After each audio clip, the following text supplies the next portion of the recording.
Welcome to the Productivity Podcast. Today we're joined by Simon Fraser from InMoment and James Bolles back with us. We're going to be covering customer experience and productivity. A really interesting time to have this conversation with what's going on in the world and how different the world might be when we get back to some kind of normality. So welcome, Simon.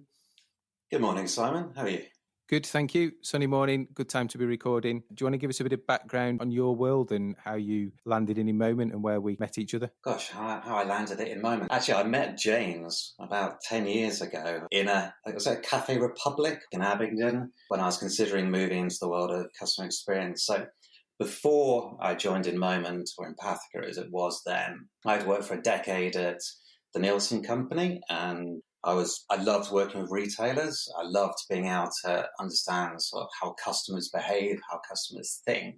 So being able to move into the world of customer experience really appealed to me. So I moved up to Shrewsbury, met your lovely wife, Simon Sue, and who also joined the Empathica family. And we both all live in Shrewsbury, which is nice. My role at InMoment is I'm Vice President of Customer Experience Strategy and Enablement. So I work with our clients to design best-in-class experience programs and also inform them around the experiences that they deliver and how to optimize those to deliver a greater return, greater customer loyalty, etc.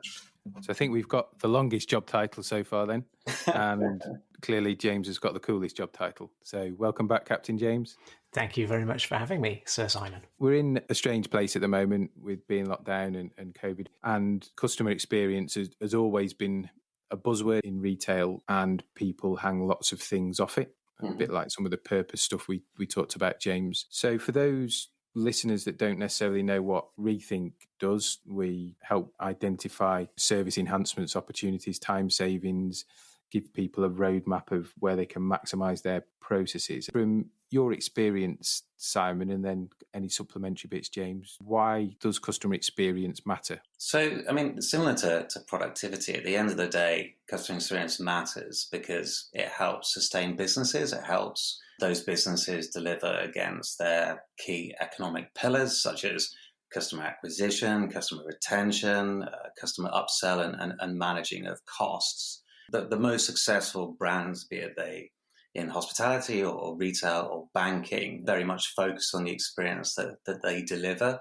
They know that it's the opportunity to differentiate their brand based on the experiences that they operationally deliver, but also the experiences that they put and deliver outside of transactions, interactions, physical interactions. So, for example, your values, for example, is a key component of customer experience understanding today.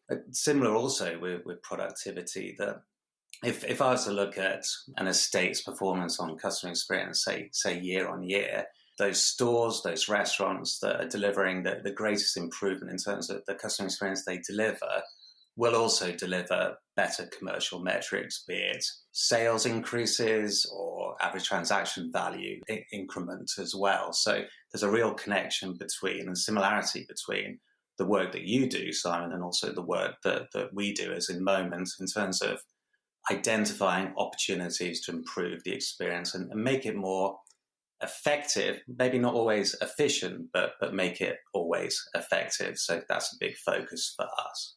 And how does that balance off from a retailer's point of view? There's always a drive to prove the saving or to prove the investment. And customer experience always feels like one of those enablers, bedrocks of a good organisation. But how do you make it tangible? Any opportunity that we've got to link CX data to commercial metrics or even better customer behaviour data, so following that type of experience, what does that customer go on to do? Then we'll take that opportunity. But you're right that customer experience has operated in maybe a less tangible way than, say, productivity, which is why the analyst company Forrester at the beginning of this year and pre-COVID was talking about the fact that, potentially 25% of CX practitioners might lose their jobs because proving the value, proving the return on investment from focusing on the customer is not as simple as you might think. But there are plenty of case studies and plenty of opportunities that we at InMoment have had to to prove that value. And James, have you got anything to add into that? I completely agree with Simon as to why CX matters. I mean, the challenge that you have when you're asked to prove it, I think, is illustrated well by an example that I had with a pub company I worked with, where we went in with some very robust analysis showing that a 5% increase in customer satisfaction led to a 1.5% increase in like-for-like sales. And the director that we were sitting with said, that's all very well, but I had a meeting yesterday with the advertising team who told me that their advertising spend had a return on investment of 3 times. Our profit was only £10 million last year, or whatever it was. You are both claiming that you've contributed through customer experience improvements and through advertising efficiency. You've both claiming you're contributing kind of 15, 20 million pounds. So who do I believe? You can't both be that prize, which is, I think, wrong, because advertising clearly contributes to customers' perceptions and helps drive Net Promoter Score, among other things. And customer experience then reflects well on the brand. So there would be a big overlap between the two. But when you've got this data and people are trying to tell competing stories to justify their own investment, that's when the power of the narrative really comes through. And we talked on the Data Insight podcast about not just looking for insights and actions, but actually how to weave that into an ongoing narrative about the brand and the customer. And that's where that really comes to the fore. But I've yet to meet an executive who does not say customers are important, who doesn't intuitively understand that customer experience matters. It is just that fine detail of weighing it up against the cost savings, efficiency savings you might get from certain decisions, or taking the money you need to invest on a service program and putting it into advertising instead.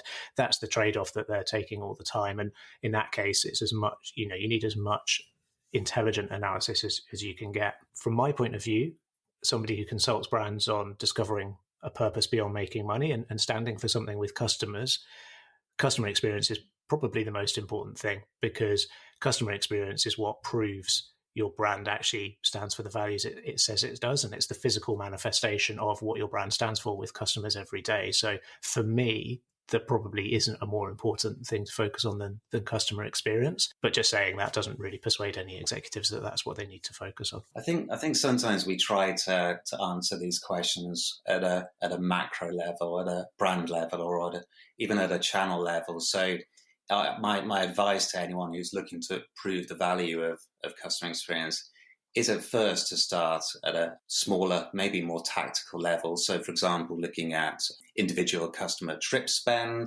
looking at the difference in spend between someone who's had a good experience versus someone who's had a great experience, and then understanding, well, how do you deliver a great experience? What is it that staff or processes or product or pricing need to do to deliver against that, and start there.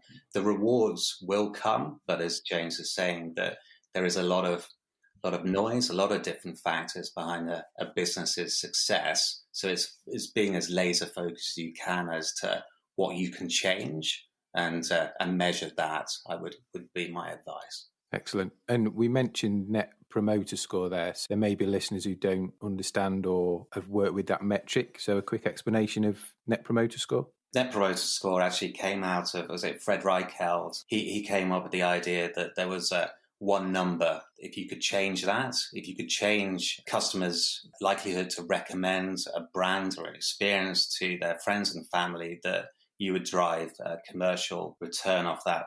One of the reasons why Net Promoter Score is liked is because it is used often. It's something that brands can compare and benchmark themselves against. The old adage, Apple delivers a Net Promoter Score of 70. That gives people a goal. Well, we need to go and get our scores, our advocacy levels up to that.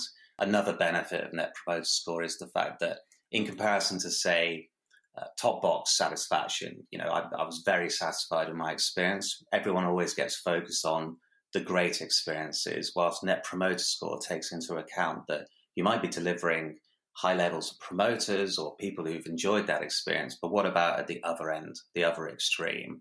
And so taking care of the fact that you don't want to deliver detractors to your business, because they're going to undermine your success, your performance. So having a look at both ends of those scales is really important. Excellent. Now that makes sense. So you keep delivering great service to people that love your brand, and the ones that give you some feedback that say you could do things differently, you focus on to bring that score up. Yeah, you don't want to end up being a niche brand, where you've got sort of a core group of advocates, but you've lost all the people that perhaps had a weaker experience. So understanding what causes that detraction, looking to rescue those opportunities or change processes so you've got fewer detractors, that's where Net Promoter Score is particularly strong. Our work, as you know, focuses on process, looking at what people are doing, what roles are doing, helping businesses, again, with benchmark data and scores, look at where there's opportunity to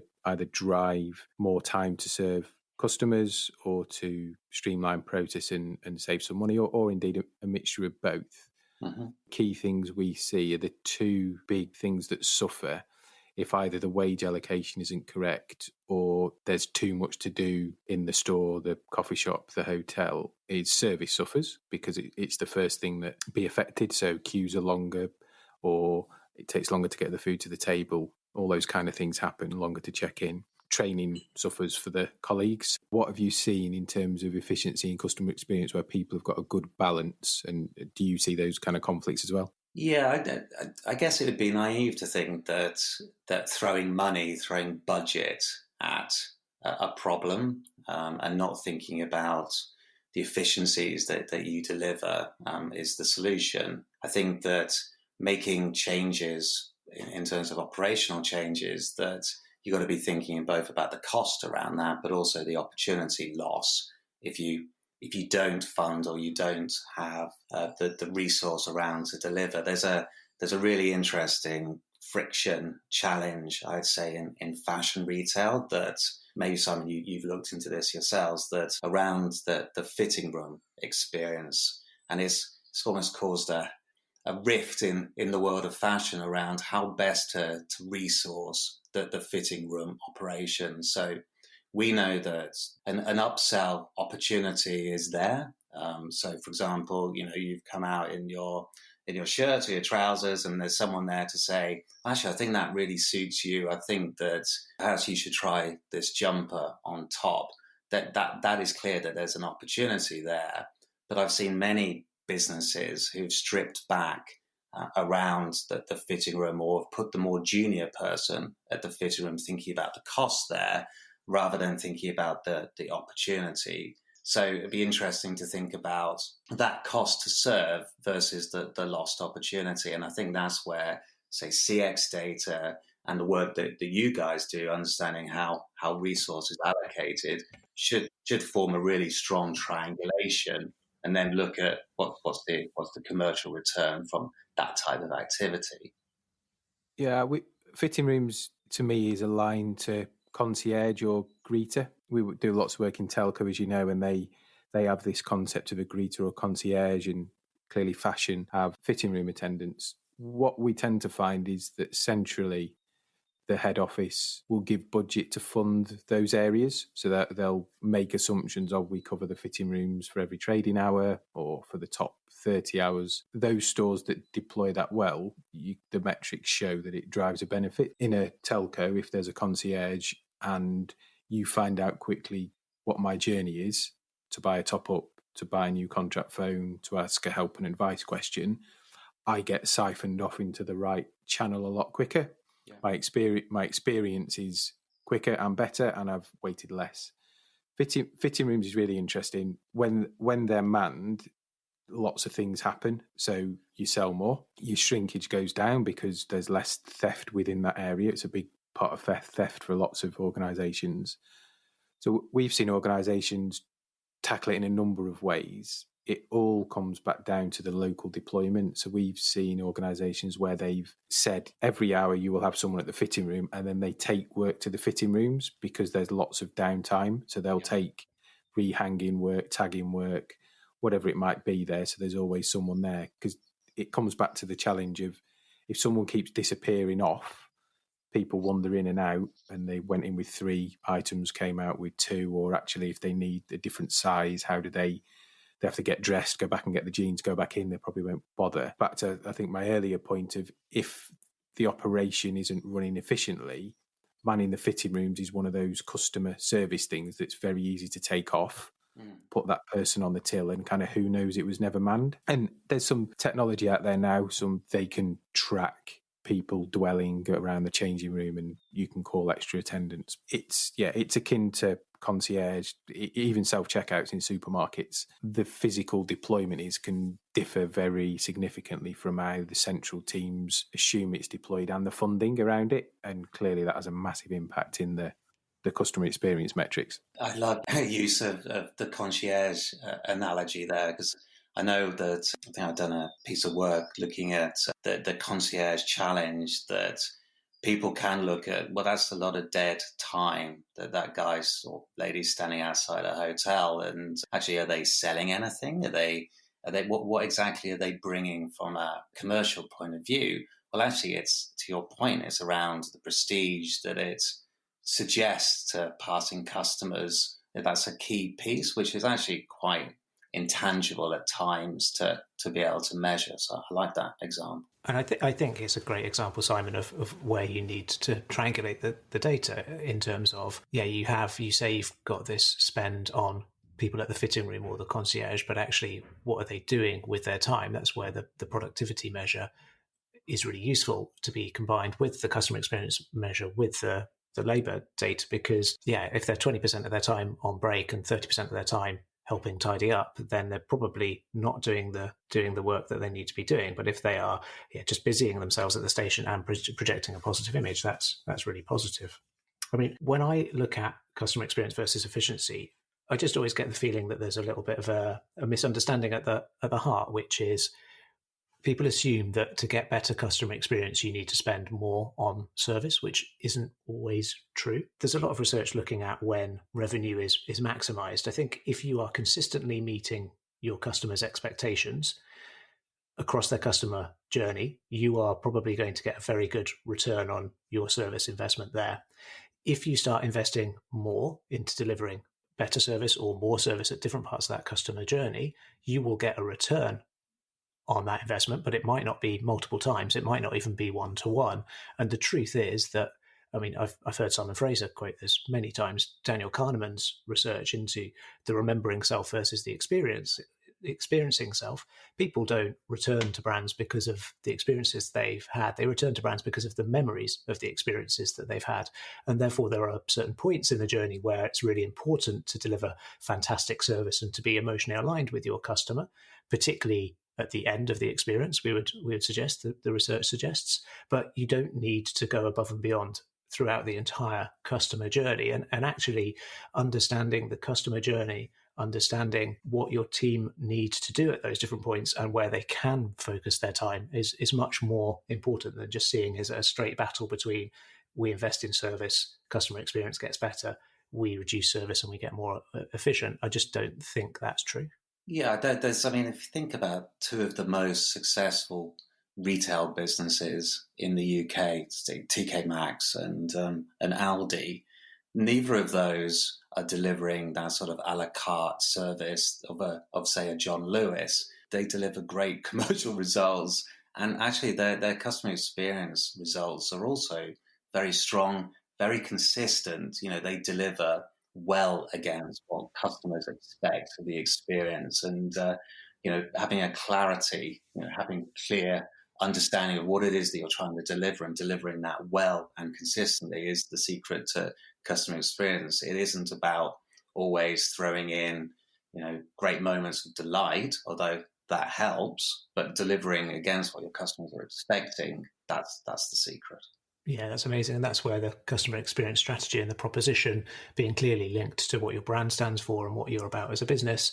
That's the argument I made on a previous podcast in terms of having a clear purpose helps you design the right customer experience strategy in order to maximize that investment. I completely agree. You're right. It's that being clear on what your service proposition is to your customers so that they're acutely aware of, well, the prices are cheap. The team are probably busy on the floor if I need them, and I'll have to stop them. But actually, the trade-off is it's cheap and well stocked, through to a luxury experience where clearly there's an increase in price because of the one-to-one service proposition. And an interesting anecdote reminds me of the man we worked with a fashion retailer some years ago, and they sold diesel jeans, and they told us that they had allocated every store trading hour coverage to man diesel jeans. So brilliant. You must sell lots of diesel jeans then. That's an amazing customer thing. If I come in and there's always someone there. The reason they did it was because the diesel jeans got stolen. So it was nothing to do with sales or experience. It was man marking diesel jeans, which kind of gets you to the why do you sell them then, or to lock them up. It's an expensive way to sell jeans. Yeah, I love that anecdote. I think the other thing I would add is the thinking at the moment around customer effort. So we talked a little bit about Net Promoter Score and the idea that you reduce the number of people who are detractors of your brand while increasing the number of people who are prepared to promote you. There's a lot of thinking at the moment as well in terms of, in some customer experiences, actually all you need to do is reduce the amount of effort the customer needs to experience in order to achieve their goal. And I've spoken to a couple of utility companies in the last year who have spent a lot of time trying to take processes out, take systems out in their call centers in order that they can get people to the right resolution quickly. And in that case, there's still the element where you can delight a customer and surprise them with something amazing. But if you are focused on just streamlining everything with the end goal of making it easy for the customer to achieve their needs, actually, I think efficiency and customer experience go hand in hand. What trends are you seeing in customer experience that will impact productivity? One of our large grocery retailers has really strongly focused on effort, because their view is that when you're going to, say, buy a tin of baked beans, you're not looking for the bells and whistles, that you're wanting to make that as effective as possible. But what I really like around that is that they haven't wiped out the fact that service and being able to help recover issues or to help solve problems for customers is also part of reducing effort and making things easier. So we can often think around availability or signage as a way to drive reductions in effort and make things easier. Well, actually, the staff is a key component of that. So they spend a lot of time retraining or focusing their staff on being able to keep an eye out. Imagine if you were, say, in a fashion retailer or a grocery retailer and you're looking a little bit confused. Just think that how amazing the experience would be if someone came over and said, I can see that you're looking like you've got a bit of a challenge there. How can I help? So making sure that the staff are also thinking about not just only the tasks in hand, but keeping their heads up, looking at the emotions of their customers and spotting opportunities to deliver some quick wins. Then I think ease is certainly a strong trend today, and an opportunity for many brands to make things easier, particularly in these troubled times for their customers. When we get back to some sense of normality, will that evolve, do you think? Clearly, we've become more and more reliant on online shopping in the past 4 or 5 weeks. So to bring people back into stores after this, I think there's to a certain extent, I feel like I've got a pent-up need to get out and see people and to go back to normal as quickly as possible. But it's clear that there will have to be a phased approach to that. I imagine there will be a mix of taking opportunities to continue to use online and staggering my return or into physical stores again. And we're all going to be looking to a certain extent for some reassurance from the retailers or the coffee shops that we visit. One of the questions that we've been asked recently by one of our coffee clients is around what does the environment look like in their cafes as they take the opportunity to reopen? How far apart do the tables need to be? What are the sort of behaviours that our baristas need to be delivering in terms of demonstrating hygiene and a focus on the wellness of their customers? So thinking about how resource is deployed, for example, to clear tables whilst still making sure that they're delivering great coffee at a time when perhaps our incomes are going to be down and obviously their revenues have been hit. So it is fascinating at the moment to see the amount of research from customers around what their attitudes towards this new world are going to be, or the sort of behaviours that deliver or operate or demonstrate Because actually, we're only really going to know when the coffee shops, the stores, the pubs even start opening again as to actually how we are going to behave. So everyone's going to have to be pretty cautious, test what works in this new normal. And as that new normal evolves over time, what other pieces can they bring in? So again, back to a conversation we were having earlier, Simon, around triangulating CX data, productivity data, commercial data, even employee data. So I've moved from a triangle to a square there. It is going to be really important in terms of those brands that come out of this most successfully. Because it could be for a while service from a distance, depending on how close people are allowed to integrate, which makes it personable but impersonable at the same time. Yeah, so it's a different challenge, isn't it, for employees? How do they connect with customers behind a Perspex glass sheet or potentially behind some sort of form of mask as well? It is absolutely going to be a challenge, and they're going to have to be very closely linked into learning and development teams, brands, as to what are the new behaviors that need to demonstrate how can you better use eye contact, for example, or any form of personalization connection to those customers when you've got that distance between you and previous to this, you've been pretty close up to. Well, and look at the attitudes of the team members as well. I mean, we're going to need a change, I think, in leadership in some of these industries where there's going to be much less telling people to just go and do things to a process and much more cajoling people to try things. If you are a barista, say, and you're asked by your local manager to go out and clean tables and be within 6 feet of people and maybe do something you're uncomfortable with, how is that person going to feel, and how are they going to be induced to do it and feel like they're safe and feel like they want to give good service to the customers afterwards? There's going to be really heightened sensitivity around health issues, whether this is a one-off event, whether this is a recurring seasonal event. And I think it's going to go back to local leadership and how they can connect with their team members and then enable their team members to interact with their customers. James, I mean, there's going to be a lot of responsibility on the shoulders of these businesses as well. That the customers are looking, maybe this links into purpose. Customers are looking to brands to help ensure that we do move relatively swiftly into a post-COVID world, and they're going to be looking to brands to ensure that they are delivering the utmost scrutiny on procedures and cleanliness and hygiene factors that, from a customer experience point of view, we've typically seen as you've got to deliver against those areas, but it's these more delightful areas over here that's where your opportunities are. I wonder if that will flip. That actually the cleanest of environments will be where we go to, and that's what people will differentiate on, or those that can demonstrate the best processes and procedures around hygiene. Those will be much more important than they were pre-COVID.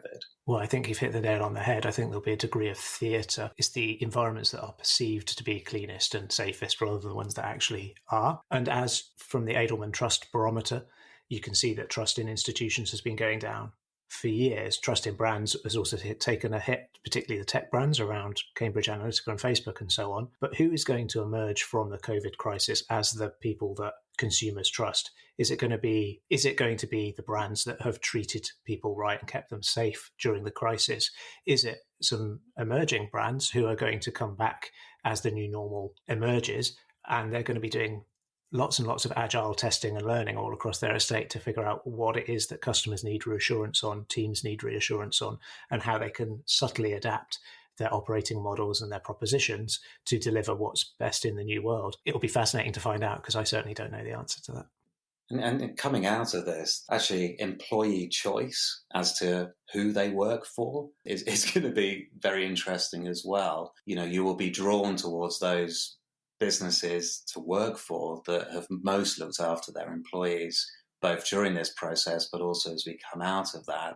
Holding on to the best talent will be a factor that the brands need to be thinking of as well. What is it that they are looking for in terms of reassurance? Yeah, the only place when I think this through is going to be a recruiter's market, because there's going to be a lot of people unemployed. But the people that are getting jobs are going to want to work for brands that keep their team members safe. The only result I can envisage from that is there's going to be some kind of division or inequality. The people that are perceived to be best are going to work in the best conditions, and the people who have least now or have the least opportunity are going to end up working in conditions that they're not comfortable with, and that sits very uneasily with me. But I do think, bringing it back to kind of trends that are going to impact on productivity, like if you are thinking of, okay, well, how do we make this organization attractive for people to stay in or to join as we get back to normal, thinking these things through now and having plans, let's say thinking of 4 different scenarios that might emerge from the COVID crisis, and having broad plans to react to them so that you can pivot quickly from one to the other as the environment becomes clear. Having a clear sense of how much you're willing to spend on certain items and having those processes written out, I think is going to put you in a really strong position to react quickest and be a strong brand coming out of it. We talked about consumer behaviour, things like TripAdvisor, food hygiene ratings. If we're back to the cleanliness and hygiene being a primary factor for my experience potentially moving forward, are going to be even more important. Like you say, you can affect some of those things now, but it all comes back to process. If your cleaning processes aren't great, you're going to get a poor food hygiene score that's going to be published for everybody to see. Yeah, that's exactly right. I think focusing on those processes, having a range of them that you can flip between, and thinking about the theatre and the visibility. What are the cues that you give to customers so that they can see that those behaviours are taking place effectively? I think it's really worthwhile thinking about that at the moment.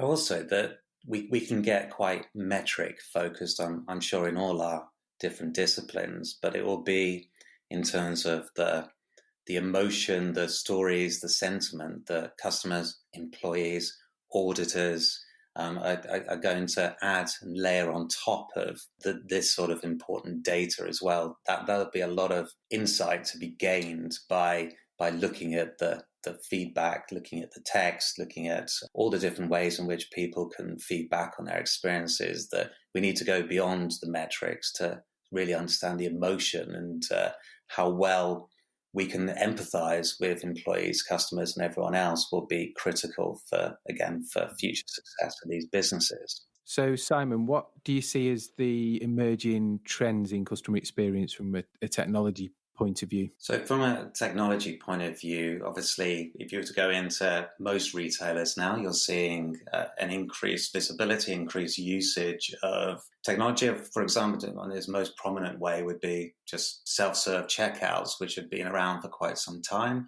But we're seeing, and as a result, I believe, of this COVID-19, there's been an acceleration towards an increase in contactless payment from £30 to £45, which is great from an ease perspective, but there is a risk that actually an important interaction, and we've talked about this previously around peak end experience, is being taken away. So what might seem efficient in terms of customers being able to very quickly pay might take out an opportunity for staff and customer engagement.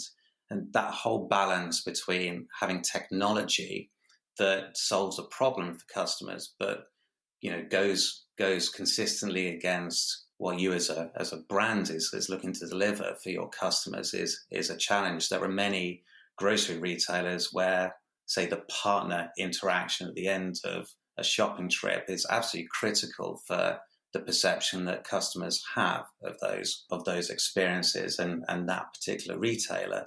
So it's really important to ensure that any new technology that is introduced in whatever environment is tested, understood, considered from a point of view of cost to implement, but also potentially the lost cost in terms of the value of the interaction at the end of an exchange. And I would encourage anyone who's looking at technology to always be thinking about it from a more rounded perspective than the opportunity savings from implementing more technology, particularly as often technology can also go wrong. If you can think of any recent interaction that you've had purchasing just a few products and it says, no bag in the bagging area, then you've got to wait, you've got your flashing light calling someone over.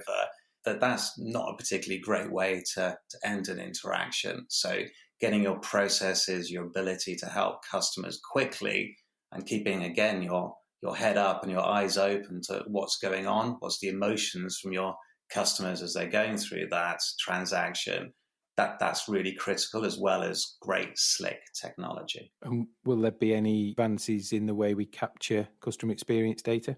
Yeah, I mean, there's great examples still today of beacons being used and near field technology to understand when someone's entered the store and not purchased, triggering a survey to be able to understand about that experience. Perhaps what were the barriers to them transacting? There's great ways in which technology can help connect customers and brands. And we should always be looking at how we can modernize the feedback experience. How can we ensure that customers can provide feedback as, when, how they like, be it video, through images, through audio, through WhatsApp, all the different ways in which perhaps we talk to each other today. Brands have got to tap into those chat channels as well to ensure that, this isn't seen as some fusty exercise around surveys and, moving away from the whole clipboard, long paper surveys to something which is far quicker, more interactive, more modern, more conversational.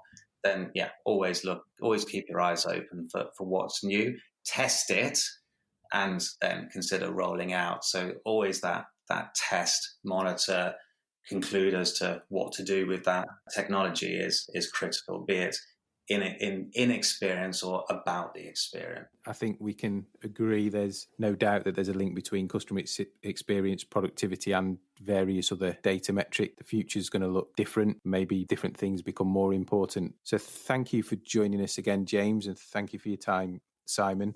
If people want to find you, Simon, where's the best place? LinkedIn is great, Twitter maybe even, but if you find Simon Fraser in Moment in LinkedIn, then that'd be great. And we'll put the links on when we put this podcast out. Thank you both. Take care. Thank you, Simon. Thank you.